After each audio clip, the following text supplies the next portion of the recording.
ప్రతిదినం ప్రభు సన్నిధి. జీసస్ ఆశీర్వాదం. Praise the Lord. బాగున్నారా? మీరు బాగుండాలని ప్రతినిత్యం ప్రార్థిస్తూ ప్రభువుని స్తుతిస్తూ ఉన్నాం పిల్లరా. జీసస్ ఆశీర్వాద మినిస్ట్రీ తరపున మీ అందరికీ శుభాభివందనాలు, దేవునికి స్తోత్రాలు. సంతోషకరం. ఈ పూట దేవుని వాగ్దానపు మాటతో మీ ముందుకు రావటం జరిగిందండి.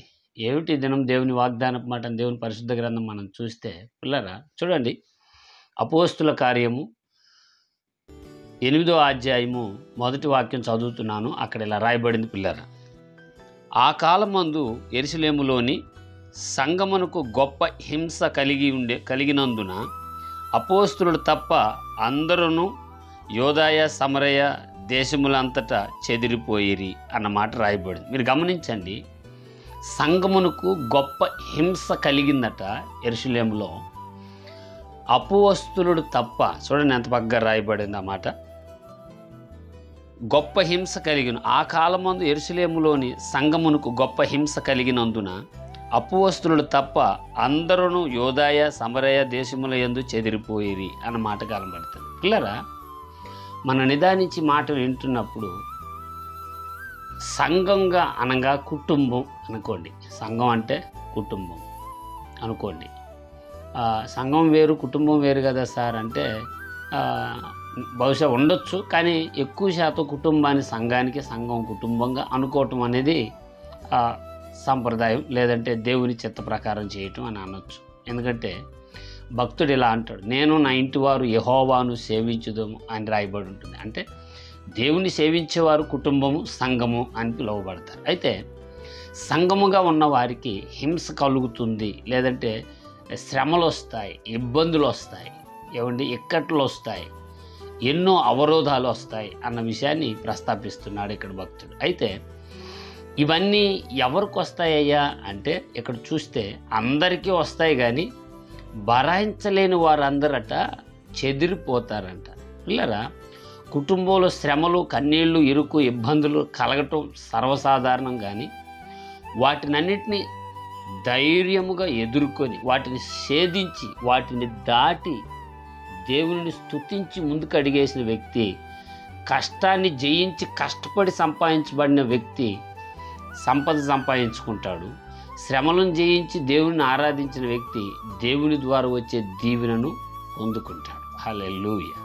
ఎలాగ ఇది జరుగుతుంది అని మనం అనుకుంటే పిల్లరా,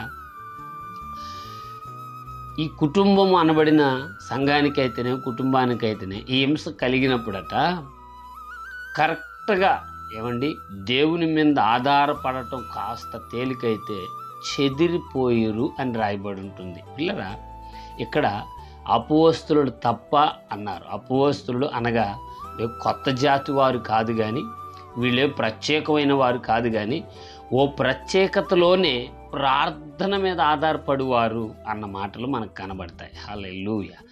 ఎప్పుడు దేవుని స్మరణలో ఉంటూ, ఎప్పుడు పరిశుద్ధుని ఆరాధిస్తూ, ఇతరులకి ఏ కాడికి ఉపయోగపడాలి, దేవుణ్ణి స్తుతించాలి, ఈ నిర్ణయంతో ఉన్న వాళ్ళే ఈ అపోస్తులు అన్నట్టుగా మనకు కనబడుతుంది బైబిల్ గ్రంథంలో. అయితే వీళ్ళకి కూడా హింస వచ్చిందట.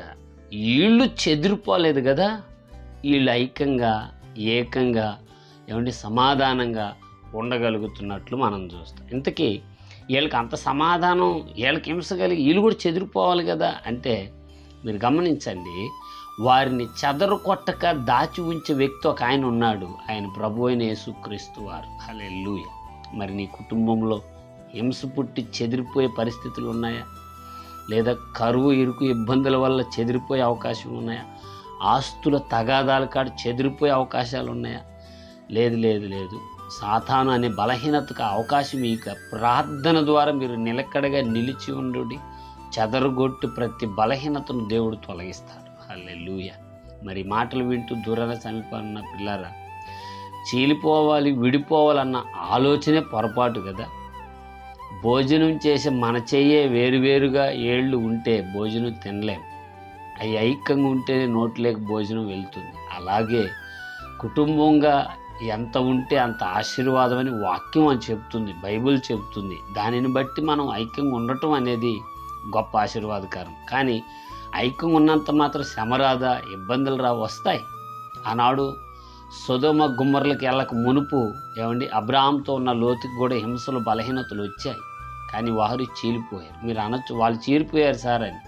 వాళ్ళు ఇడిపోయారు వేరు దేవుడు ఆశీర్వదించడానికి. ఇప్పుడు ఆయన అంటాడు, మీరు కలిసి ఉంటే నేను మిమ్మల్ని ఆశీర్వదిస్తాను. మరి మాటలు వింటూ ఏ పరిస్థితిలో ఉన్నారో పిల్లరా, ఈ దినము వాగ్దానపు మాటగా దేవుడు సెలవిస్తున్నాడు. ఆనాడు అందరూ చెదిరిపోయారట, అపోస్తలులు మాత్రం అని రాయబడింది. మరి నువ్వు, నీ కుటుంబం, నీ కావలసిన వారు కలిసి ఉండాలని ఆశించు, అటు కోరుకో, అటు ప్రార్థించు. దేవుడు నిండు కృప నీకు దయచేయగాక. ఆమేన్. ప్రార్థన. పరిశుద్ధుడు అయిన మా తండ్రి, మీకు వందనాలు అయ్యా. ఆనాడు అందరూ చెదిరిపోయారు కానీ అపోస్తలుడు తప్ప అని మీరు మాట్లాడారు. మరి ఈ మాటలు వింటున్న నీ ప్రియపిల్లల్లో ఒకవేళ అట్లాంటి బలహీనత ఉంటే, శత్రువు చెదరగొట్టాలంటే వాడిని గద్దించి తొలగించి వాళ్ళకి కావాల్సిన సమాధానం, ఐక్యతను కలుగు చేసి మీరు దీవించి మీ నామాన్ని మహిమ తెచ్చుకున్నామని పరిశుద్ధుడైన యేసు నామంలో ప్రార్థన చేయుచున్నాం తండ్రి. Amen. Praise the lord. God bless.